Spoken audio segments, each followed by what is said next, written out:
وہ ایک بلی لے آئے اور جب بلی لے آئے تو انہوں نے پال لی. دوسرے دن چوہے بھاگ گئے, سب کوئی چوہا ہی نہیں ہے. اب وہ سوچ رہے ہیں کہ یار میری بلی نے تو ایک بھی چوہا نہیں کھایا ہے, چوہے تو روز آتے تھے, میرے کپڑے کاٹ جاتے تھے, یہ کر جاتے تھے, وہ کر جاتے تھے, اور بلی نے والحیاء شعبۃ من الایمان, یہ لیجئے ایمان کا حصہ بنا دیا. ترجمہ سنیے, ایمان کی 70 سے زیادہ شاخیں ہیں, برانچ, ایمان کی 70 سے زیادہ برانچز ہیں. سروشریشٹھ برانچ, سب سے افضل درجہ ایمان کا کیا ہے؟ لا الہ الا اللہ, اس بات کی گواہی دینا کہ اللہ کے علاوہ کوئی معبود نہیں ہے. وَأَدْنَاهَا, لیجئے یہ ایمان کا حصہ ہے, حالانکہ سب سے کمتر درجے کا ایمان ہے, لیکن یہ بھی ایمان ہے. کیا؟ وَأَدْنَاهَا اماطۃ الاذى عن الطریق, راستے میں اگر کوئی تکلیف دینے والی چیز پڑی ہوئی ہو اور آپ اس کو دیکھ لیں تو اس تکلیف دہ چیز کو ہٹانا آپ کی ذمہ داری بن جاتی ہے, آپ اس کو ہٹائیں اور دور کر دیں. اچانک سائیکل پہ آپ جا رہے ہیں اور دیکھا کہ کانٹا پڑا ہوا راستے میں, آپ گاڑی روکی, آپ نے دیکھ لی, آپ تو بچ کے نکل گئے, لیکن کوئی بچہ بھی گزر سکتا ہے, کوئی نابینا اس کے پیر پہ کانٹا چبھ سکتا ہے, کوئی عورت جلدی میں گزری اس کو کانٹا چبھ سکتا ہے, پتھر پڑا ہوا ہے, کوئی جلدی میں جا رہا پتھر سے ٹکرا کے گر سکتا ہے. فرمایا تمہیں سائیکل روکنا پڑے گی, بائک روکنا پڑے گی, اگر تم 4 ویلر پہ ہو تو 4 ویلر کو بھی روکنا پڑے گا, اور اس تکلیف دہ چیز کو, کیلے کا چھلکا ہو, کانٹا ہو, پتھر ہو, یا کوئی بھی تکلیف دینے والی چیز راستے میں پڑی ہے تو اس کو آپ ہٹائیں. یہ ایمان کا ایک حصہ ہے. آپ جانتے ہیں کہ اس راستے سے کوئی مسلمان نہیں گزرے گا, مرے کوئی یہودی عیسائی ہندو جائے گا, ہمارے باپ کا کیا جا رہا, ٹوٹنے دو دانت اس کے. آپ یہ سوچ کر نہیں گزر سکتے ہیں, یہ انسانیت کا تقاضا ہے. یہ مت دیکھو کہ گزرنے والا یہودی ہے یا عیسائی ہے یا ہندو ہے یا جینی ہے یا بدھسٹ ہے, نہیں, تمہیں وہ ہٹانا ہوگا تاکہ کسی انسان کو تکلیف نہ پہنچے. مسلمان نہیں, انسان کو تکلیف. ہمارے نبی صلی اللہ علیہ وسلم صرف یہ نہیں چاہتے کہ مسلمان محفوظ رہے, ہمارے نبی یہ چاہتے کہ ساری انسانیت جہاں تک ہو سکے اس کو تکلیف سے دور, تکلیف سے نجات دلائی جائے, اس کو دنیا میں کوئی تکلیف نہ دی جائے, اس کی تکلیف کو دور کیا جائے. یہی وجہ کہ اللہ کے نبی صلی اللہ علیہ وسلم نے ہندو اور مسلمان کی کوئی قید نہیں لگائی, بلکہ فرمایا واللہ لا یؤمن, واللہ لا یؤمن, واللہ لا یؤمن, اللہ کی قسم وہ مومن نہیں, اللہ کی قسم وہ مومن نہیں, اللہ کی قسم وہ مومن نہیں. اور سنو میرے بھائیو, انسانیت کا درس سنو, یہ اسلام سب سے بڑا درس دے رہا ہے. آؤ دوسرے مذہب والوں کو میں چنوتی دیتا ہوں, چیلنج دیتا ہوں, آؤ اپنے مذہب کو قرآن کی کسوٹی پر, اسلام کی کسوٹی پر رکھو اور بتاؤ انسانیت کا سب سے بڑا علم بردار کون سا مذہب ہے, انسانیت کی سب سے اچھی تعلیم کون سا مذہب دے رہا ہے. آؤ قرآن, اللہ کے نبی کہتے ہیں وہ مومن نہیں, یا اللہ کون مومن نہیں, پھر سن لو وہ مومن نہیں. اللہ کے نبی کس کے بارے میں کہہ رہے ہیں کہ وہ مومن نہیں, ہاں پھر سن لو وہ مومن نہیں. اے اللہ کے نبی بار بار کیوں کہہ رہے ہیں, آپ ایک بار کہہ دیں تو کافی ہے, ہم مسلمان ہیں, آپ کی ہر بات پر ایمان لانا ہمارے لیے ضروری ہے, ایک بار کہہ دیں تو کافی ہے. آپ 3 بار کہہ رہے ہیں کہ وہ مومن نہیں, وہ مومن نہیں, وہ مومن نہیں. یا اللہ میرے نبی تو وہ ہیں, ایک بار کہہ دیں تو ہمارا ایمان لانا ضروری ہے, اور جس کو 3 بار کہہ رہے ہوں اس بات کی اہمیت کتنی زیادہ ہے. فرمایا وہ مومن نہیں, مومن نہیں, مومن نہیں. اللہ کون مومن نہیں؟ فرمایا جو خود پیٹ بھر کے کھانا کھا, 3 بار, وہ مومن نہیں, وہ مومن نہیں, وہ مومن نہیں. اور صرف یہ نہیں مومن نہیں, اللہ کی قسم وہ مومن نہیں, اللہ کی قسم وہ مومن نہیں, اللہ کی قسم وہ مومن نہیں. اللہ کون مومن نہیں؟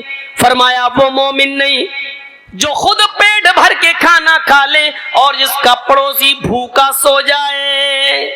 پڑھو تہجدیں, کتنی پڑھنا ہے, حاجی صاحب حج کر کے آئے, 60 70 65 سال کی عمر ہو گئی, سعودی عرب کا رومال ڈالے ہاتھ, رات میں اٹھ کے وضو سجدوں پہ سجدے ٹھونکے چلے جا رہے ہیں. پڑوسی بھوکا سو گیا بیچارہ. آپ کی ذمہ داری تھی بستر پر سونے سے پہلے آپ اپنی بیٹی کو, آپ اپنی بہن کو, آپ اپنی بیوی کو پڑوس میں بھیجتے.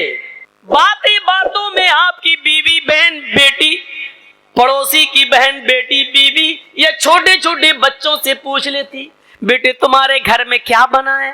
بچے جھوٹ نہیں بولتے, بچے اکثر سچ بولتے ہیں. آپ کی بیوی آپ کی بہن کی ذمہ داری تھی کہ چھوٹے چھوٹے بچوں سے, بڑے تو شرما بھی جائیں گے, ہمارے گھر کی پول نہ کھولے, چھوٹے چھوٹے بچوں سے پوچھا جائے, بچوں تمہارے گھر میں آج کیا بنا ہے, دیکھو آج ہمیں بھوک لگی ہے, ہم کھانا کھانا چاہتے ہیں. اس سے پتا چلے گا ان بچوں نے کیا کھایا ہے, ان بچوں نے کیا پیا ہے. یہ تمہاری ذمہ داری تھی. پہ نفل ٹھونکتا رہا, سجدوں پہ سجدے ٹھونکتے رہا, رکوع پہ رکوع کرتا گیا, اور تیرا پڑوسی بھوکا سو گیا, چاہے وہ ہندو ہو یا مسلمان, سکھ ہو یا عیسائی. کعبے کی رب کی قسم تیری تہجد قبول نہیں, تیری عبادت قبول نہیں, تیری فرض اور نفل قبول نہیں, کیونکہ اللہ کے نبی نے کہا وہ مومن نہیں, وہ مومن نہیں, وہ مومن نہیں. انسانیت کا اتنا بڑا درس. ایک صحابی تھے, ان کے گھر میں چوہے بہت ہو گئے تھے, تو کسی سے انہوں نے مشورہ کیا کہ بھائی میرے گھر میں چوہے بہت زیادہ ہیں, کیا کریں یار, کوئی راستہ بتاؤ. تو انہوں نے کہا بہت آسان راستہ, ایک بلی پال لو. انہوں نے کہا یار یہ تو بہت آسان راستہ ہے. وہ ایک بلی لے آئے, اور جب بلی لے آئے تو انہوں نے پال لی. دوسرے دن چوہے بھاگ گئے, سب کوئی چوہا ہی نہیں ہے. اب وہ سوچ رہے ہیں کہ یار میری بلی نے تو ایک بھی چوہا نہیں کھایا ہے, چوہے تو روز آتے تھے, میرے کپڑے کاٹ جاتے تھے, یہ کر جاتے تھے, وہ کر جاتے تھے, اور بلی نے ایک بھی چوہا نہیں کھایا, نہ مارا. چوہے بھاگ کہاں گئے؟ دوسرے دن انہوں نے بلی ختم کر دی. پہلے ماری نہیں ہے, بلی کو چھوڑ دیا, چلی گئی. کسی نے پوچھا کہ تم نے بلی, چوہے پھر آ گئے. پوچھا کہ بھائی تم تو بلی لے آئے تھے, پھر کیا ہوا؟ کہا میں بلی لے آیا تھا, بلی نے ایک بھی چوہا مارا نہیں, چوہے بھاگ گئے. بلی کو پھر میں نے اس لیے گھر میں نہیں پالا کیونکہ میرے چوہے بھاگ کر پڑوسی کے ہاں چلے گئے تھے. تو یہ کون سی انسانیت ہے اور کون سا ایمان ہے کہ اپنے گھر کی حفاظت کے لیے میں بلی لے آؤں, اور وہ چوہے جو میرے گھر میں تھے وہ بھاگ کر پڑوسی کے گھر میں چلے جائیں اور اس کو نقصان پہنچائیں. تو یہ بھی تو اسلام نہیں ہے. اللہ کے نبی نے فرمایا جو اپنے لیے پسند کرو وہ اپنے بھائی کے لیے پسند کرو. تو جو چوہے مجھے اپنے گھر میں پسند نہیں ہے تو اپنے بھائی کے گھر میں کیسے پسند کر لوں؟ اس لیے میں نے سوچا کہ ڈر کی وجہ سے بلی کے یہ چوہے پڑوسی کے گھر میں گھس گئے. پڑوسی کو ستانا بھی اچھا نہیں ہے. انہوں نے کہا بلی کو ہٹا دو, میرے چوہے مجھے نقصان پہنچائیں لیکن پڑوسی کو نہیں. اتنا احساس کس کو ہوتا ہے؟ یہاں تو یہ دیکھتے ہیں کہ میرے گھر میں کیا پکا ہے, پڑوسی کے گھر میں کیا پکا ہے. آج اس نے یہ پکایا تو میں اس سے اچھا پکاؤں. ہم نے آج 500 روپے کمائے, پڑوسی نے 800 کیسے کما لیے. آج یہ صورتحال ہماری ہو گئی. انسانیت کا درس دیکھیے. اللہ کے نبی فرماتے ہیں مومن نے, عبداللہ ابن عمر رضی اللہ تعالیٰ عنہ, کون نہیں جانتا, جلیل القدر صحابی حضرت عمر فاروق کے بیٹے, ان کے گھر عقیقہ ہوا. عبداللہ ابن عمر اپنے بیٹے کا عقیقہ کر رہے ہیں. بکرے 2 جانور خرید کے لائے تو اپنی بیوی سے کہا اس کو 7ویں دن ذبح کرنا ہے نا, عقیقہ 7ویں دن ہے, 7ویں دن اس کو ذبح کرنا ہے. دیکھو میری بیوی, جب بکرے ذبح ہو جائیں اور گوشت پک جائے 7ویں دن تو میرے پڑوسی کو ضرور پہنچا دینا اس کا گوشت. پڑوسی یہودی تھا. ایک بات یاد رکھیے گا, سنیے, پڑوسی کون تھا؟ یہودی. اور حضرت عبداللہ ابن عمر کے ہاں آج بچہ پیدا ہوا, کل 2 جانور لے آئے, کل 2 جو ذبح کرنا تھا, 2 خصی, 2 بکرے, 2 مینڈے, 2 مینڈے وہ لے آئے. اور کہا بیوی 7ویں دن جب ذبح ہو جائیں اور گوشت پک جائے تو پڑوسی کو پہنچا دینا. کہا ٹھیک ہے. پھر جب 4 دن رہ گئے, کہا دیکھو بھولنا نہیں, پہنچا دینا. کہ ہاں ٹھیک ہے. 3 دن رہ گیا, دیکھو پہنچا دینا, بھولنا نہیں. 1 دن رہ گیا, پہنچا دینا, بھولنا نہیں. آج عقیقہ ہے, بکرا دونوں جانور ذبح کر دیے. جیسی چھری چلا کر ذبح کر دیے, بولے دیکھو گوشت پک جائے تو بھولنا نہیں, پڑوسی کو دے دینا. اب بیوی ہاں ٹھیک ہے دے دوں گی. کھال اترنے لگی, جب بوٹیاں بننے لگی, پھر آئے عبداللہ ابن عمر, بن گئی گوشت کی بوٹیاں؟ نہیں ابھی بن رہی ہیں. ہاں دیکھو جب گوشت پک جائے تو پڑوسی کو ضرور پہنچا دینا. بیوی کہتی ہاں معلوم ہے بھائی, 5-6 دن سے آپ بول رہے ہیں, میں نے سن لیا ہے, پہنچا دوں گی. ہانڈی جب چولہے پہ رکھ دی اور گوشت جب بھننے لگا تو کہا تیار ہو گیا, کیوں آپ کو زیادہ بھوک لگ رہی ہے کیا؟ کہا نہیں بھوک کی بات نہیں ہے. پھر کہا میں یہ دیکھ رہا ہوں کہ کب پکے گا میرے پڑوسی کو. بیوی کو اب بہت غصہ آ گیا, کوئی بات بار بار کہی جائے تو آدمی پک جاتا ہے.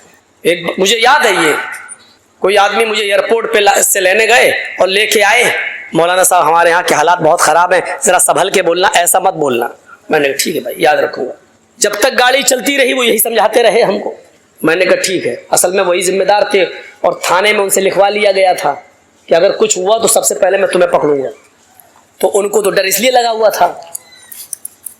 اب گاڑی سے اترے, جس روم میں ہم کو ٹھہرایا, مولانا دیکھیے بھائی میری عزت کا سوال ہے. میں نے کہا ٹھیک ہے. ناشتہ آیا, پانی پیا, دیکھیے مولانا بہت زیادہ وہ CID والا پریشان کر رہا, بار بار فون کر رہا ہے. میں نے کہا ہاں بھائی ٹھیک ہے بھائی, میں صحیح بولوں گا, گھبراؤ نہیں. کھانا کھلا رہا تب بھی وہی, اس کا دماغ وہی لگا ہوا ہے. اسٹیج پہ بیٹھ گیا, آدھے گھنٹے تک دوسروں کی تقریر چل رہی تھی, میں بیٹھا رہا اور جیسے ہی میں کرسی پہ بیٹھا پھر کان میں کہہ دیا مولانا ذرا خیال رکھیے گا میرا آگے. ایئرپورٹ سے لے کے یہاں تک اس نے پکا کے رکھ دیا.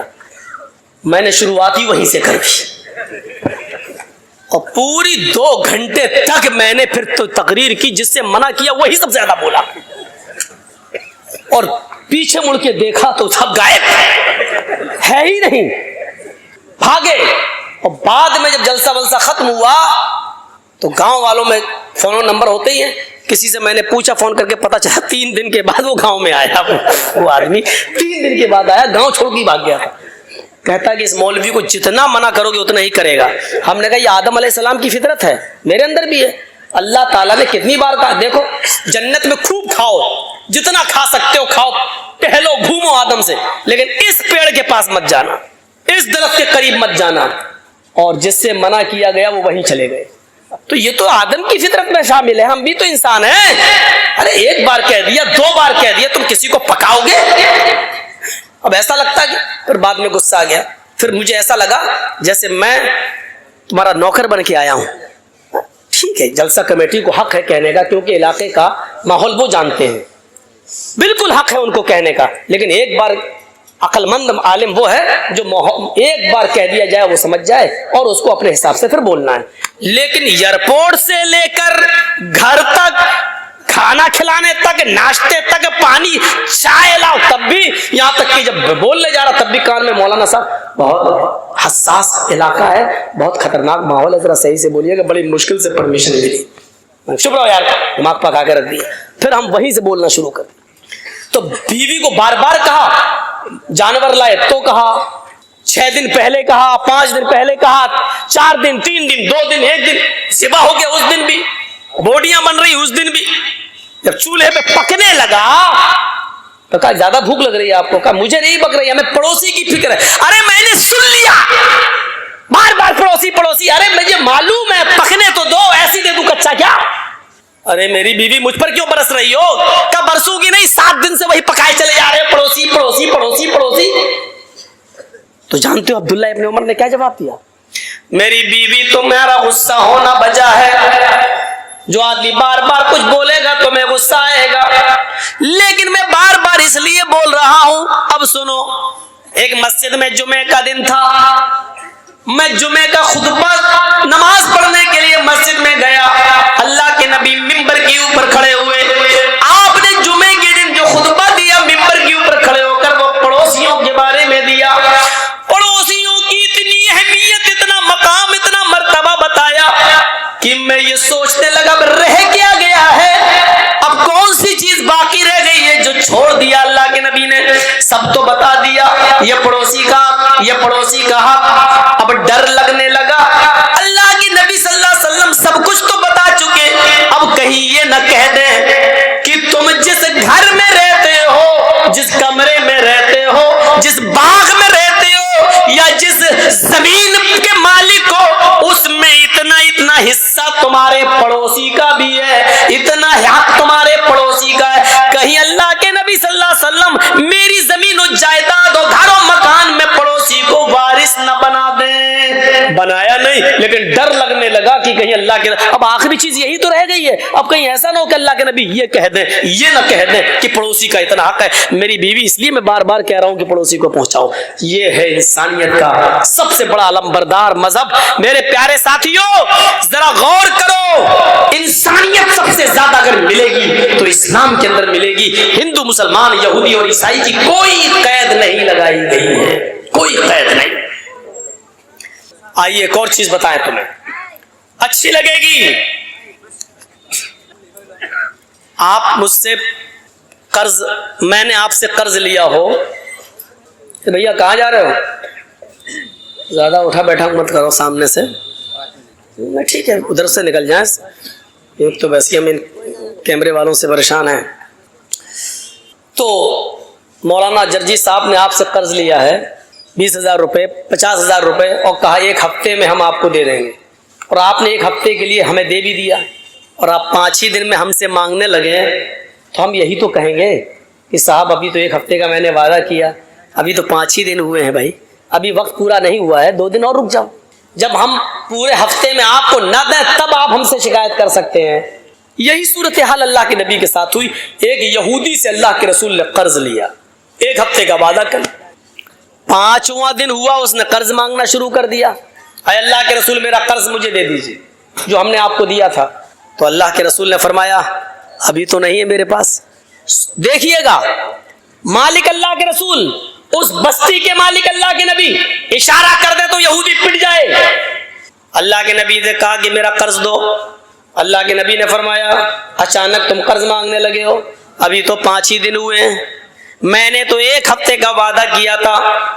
اس نے کہا ٹھیک ہے میں نے 1 ہفتے کا وعدہ کیا تھا آپ نے، اگر مجھے آج ہی ضرورت پڑ گئی ہے تو میں کیا کروں، مجھے آج ہی چاہیے۔ اللہ کے رسول صلی اللہ علیہ وسلم فرماتے کہ آج تو آنن فانن میں کر نہیں پاؤں گا، اتنی جلدی میرے پاس انتظام کیسے ہو سکتا ہے؟ تم نے تو اچانک میرے سامنے اپنے قرض کے لیے ہاتھ پھیلا دیا۔ اس یہودی نے غصے میں کہا اے محمد صلی اللہ علیہ وسلم، تو ہم اس لیے کہہ رہے ہیں کہ نام آ رہا ہے، اس نے تو نہیں کہا اے محمد آپ کو آج ہی میرا قرض دینا ہوگا۔ آپ نے کہا وہ تو نہیں ہے، ابھی 2 دن باقی ہے، میں 2 دن کے اندر اندر تمہارا قرض واپس کر دوں گا انشاءاللہ۔ اس نے کہا مجھے آج ہی چاہیے، اور اگر آپ میرا قرض نہیں دیتے ہیں تو میں اس جگہ سے تمہیں جانے نہیں دوں گا، اس جگہ سے میں تمہیں اٹھنے نہیں دوں گا۔ امام بیہقی اپنی سنن کے اندر اس روایت کو لاتے ہیں، سنن بیہقی کی روایت۔ اللہ کے نبی کہتے ہیں پھر تمہاری مرضی، اگر تم مجھے اس جگہ سے جانے نہیں دیتے ہو تو میں اسی جگہ بیٹھ جاتا ہوں۔ اپنے سر سے عمامہ اتارا اور اسی جگہ پر اللہ کے نبی بیٹھ گئے، بچھایا اور بیٹھ گئے، وہ یہودی بھی بیٹھ گیا۔ ظہر کی اذان کا وقت ہوتا ہے، اللہ کے رسول فرماتے ہیں یہودی مجھے اتنی دیر کے لیے مہلت دے دے کہ میں مسجد میں جاؤں اور نماز پڑھ کر واپس آ جاؤں اور اس جگہ پر بیٹھ جاؤں۔ اس یہودی نے کہا میرا قرض دے دو اور شوق سے نماز پڑھ دے جاؤ، اور اگر نہیں دیتے ہو تو میں نماز پڑھنے کے لیے بھی آپ کو یہاں سے اٹھنے نہیں دوں گا۔ آپ نے ظہر کی نماز وہیں پڑھی، عصر میں بھی اجازت نہیں دی، عصر بھی وہیں پڑھی، مغرب بھی وہیں پڑھی، عشاء بھی وہیں پڑھی، رات بھر بھی اس نے اٹھنے نہیں دیا۔ آپ نے پوری رات وہی گزاری، فجر کی اذان کی آواز آئی، آپ نے فجر بھی وہی ادا کی، سورج نکلنے تک آپ وہیں رہے۔ جب سورج نکل گیا اور کافی بلند ہو گیا تب وہ یہودی اللہ کے نبی صلی اللہ علیہ وسلم کے قریب آ کر بیٹھتا ہے اور کہتا ہے محمد صلی اللہ علیہ وسلم میں آپ سے قرض نہیں مانگنا چاہتا تھا، نہ میرا ارادہ تھا کہ قرض مانگا جائے، بلکہ کل ہی میں نے اپنی کتاب تورات کو پڑھا تھا، کل ہی میں نے اپنی کتاب تورات کو پڑھا تھا، اس تورات میں لکھا تھا کہ آخری نبی جو آئے گا وہ بڑا حلیم اور بردبار ہوگا، اس کو غصہ نہیں آئے گا، اس کو سخت سے سخت لہجے میں بھی اس سے گفتگو کی جائے گی تو وہ خندہ پیشانی سے سنے گا، اس کی پیشانی پر پسینہ نہیں آئے گا، وہ بدتمیز نہیں ہوگا، اس کے اخلاق بہت اچھے ہوں گے۔ بس یہی سوچ کر میں آپ کو آزمانا چاہتا تھا، میں دیکھنا چاہتا تھا کہ وقت سے پہلے قرض مانگوں تو آپ کو غصہ آتا ہے یا نہیں آتا ہے, آپ اپنے صحابیوں سے ہمیں پٹواتے کہ نہیں پٹواتے, میں یہ دیکھنا چاہ رہا تھا. جیسے آج کل دیکھ رہے ہیں نا بوکھلاہٹ, جب دیکھا جا رہا ہے کہ ہماری ہوا ڈھیلی ہے, پوزیشن خراب ہے, تو کسی طریقے سے ہندو مسلم کرایا جائے اور جو ہمارے پالتو کتے ہیں جو ہماری ہڈیوں پہ پل رہے ہیں انہی کے ہاتھ سے گولیاں چلوائی جائیں اور کئی لوگوں کو مروا دیا جائے. سمجھ گئے نا؟ اب کھل کے مت بلواؤ یار, حالات نازک ہیں. اشارہ آپ سمجھ لیجئے, اتنا میں نے بول دیا جس پر میرے اوپر کیس نہیں ہو سکتا. پالتو کتوں کے ذریعے جن کی ہڈیوں پر جو پل رہے ہیں ان کے ذریعے گولیاں چلوا کر ہندو مسلمان کرانے کی سازش, کیونکہ ہمارے پاس کوئی اور راستہ نہیں ہے الیکشن کو جیتنے کا سوائے ہندو اور مسلم کرنے کے. یہ جتنا زیادہ استعمال کیا جائے, دیکھیے ہمارے اتر پردیش کا حال دیکھیے, ہولی بڑی آرام سے گزر جانے دی, رنگ بڑے آرام سے پھینک جانے دیا, ہولی بڑے آرام سے منوا لی گئی, اور جیسے ہی رمضان کا مہینہ آیا آج یہ آرڈر نافذ کر دیا گیا کہ کسی بھی دھارمک استھل پر 5 آدمی سے زیادہ نماز پڑھنے کی انومتی اجازت نہیں ہوگی. اور اللہ کی قسم میں علم غیب سے واقف نہیں, لیکن میں نے اتر پردیش کی ایک تقریر میں کہہ دیا تھا کہ ہولی تک لاک ڈاؤن میں تھوڑی ڈھیل مل رہی ہے, یہ ہولی جیسی جائے گی سب پہ شکنجا کسا جائے گا اور تیر بالکل نشانے پر لگا. آج یہ آرڈر نافذ ہو گیا ہے اتر پردیش کے اندر. میرا کل کا پروگرام ہونے والا تھا دلکولا میں, لیکن کل ہی فون کر دیا گیا کہ صاحب پرمیشن نہیں مل رہی ہے, کل کا پروگرام دلکولا کا کینسل ہو گیا ہے. آپ لوگوں نے جس حساب سے بھی کیا, اللہ تعالیٰ آپ کے جلسے کو کامیاب کرے, مینج کر کے ہندوستان میں چلتا. تو میرے بھائیوں, عرض اتنا کرنا تھا مجھے, انسانیت یہاں سے سیکھیے آپ. جو اسلام پیش کر رہا ہے, اللہ کے نبی صلی اللہ علیہ وسلم نے فجر بھی وہیں پڑھی, سورج نکل گیا تو وہ یہودی خود آتا اور کہتا کہ اللہ کے نبی صلی اللہ علیہ وسلم میں دیکھنا چاہتا تھا کہ آپ کو غصہ تو نہیں آتا ہے. تو اللہ کے نبی صلی اللہ علیہ وسلم نے پوچھا کیف وجدت نعتی فی کتابک, اپنی کتاب کے مطابق تم نے میری صفت کیسی پائی, یعنی تم نے اپنی کتاب تورات میں جو پڑھا تھا اس کے مطابق مجھے کیسا پایا؟ اس نے کہا میری کتاب میں جیسے لکھا تھا اس سے بھی اچھا, اس سے بھی آگے بڑھ کر, اس سے بھی بڑھ کر آپ کو میں نے باخلاق پایا ہے. پھر اللہ کے نبی صلی اللہ علیہ وسلم نے اس سے پوچھا پھر تجھے کون سی چیز روک رہی ہے اسلام قبول کرنے سے؟ یعنی اپنی کتاب کے مطابق جب تو نے مجھے ویسا پا لیا جیسی تیری کتاب میں لکھا ہے, تو پھر تو اسلام قبول کیوں نہیں کرتا؟ پھر کون سی چیز مانے, پھر کون سی چیز تجھے روک رہی ہے اسلام قبول کرنے سے؟ کہنے لگا ہاتھی یدک ابایک علی الاسلام, اے اللہ کے نبی اپنا ہاتھ بڑھائیے, اپنا ہاتھ لائیے, میں آپ کے ہاتھ پر ہاتھ رکھ کر کلمہ پڑھنا چاہتا ہوں. اللہ کے نبی نے اپنا ہاتھ بڑھایا اور اس یہودی نے اسی وقت کلمہ پڑھا, اشہد ان لا الہ الا اللہ واشہد ان محمدن عبدہ ورسولہ.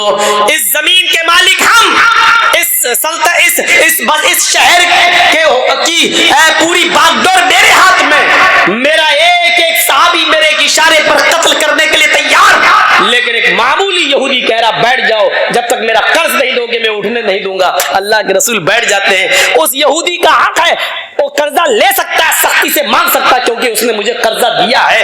یہ الگ بات ہے کہ وقت سے پہلے مانگ رہا ہے, لیکن اس نے اپنے قرض کا مطالبہ کیا ہے. اللہ کے رسول نے انسانیت دکھائی, سب کچھ طاقت پاور سب کچھ ہونے کے باوجود بھی آپ نے کسی صحابی سے یہ نہیں کہا نہیں. حضرت عمر بگڑنے بھی لگے, تیری اتنی ہمت ہمارے نبی کو, اللہ کے رسول نے کہا نہیں اے عمر نہیں, وہ مجھے کہہ رہا جو کہہ رہا تم کو نہیں, آپ اپنا کام کریے. آپ نے حضرت عمر فاروق کو روک دیا اور خود آپ اس کے ساتھ ویسا ہی کرتے گئے جیسا وہ چاہتا گیا.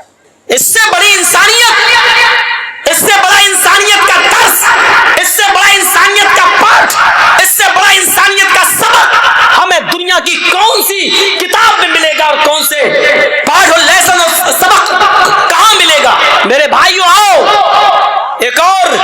منظر دکھلاتے ہیں آپ کو.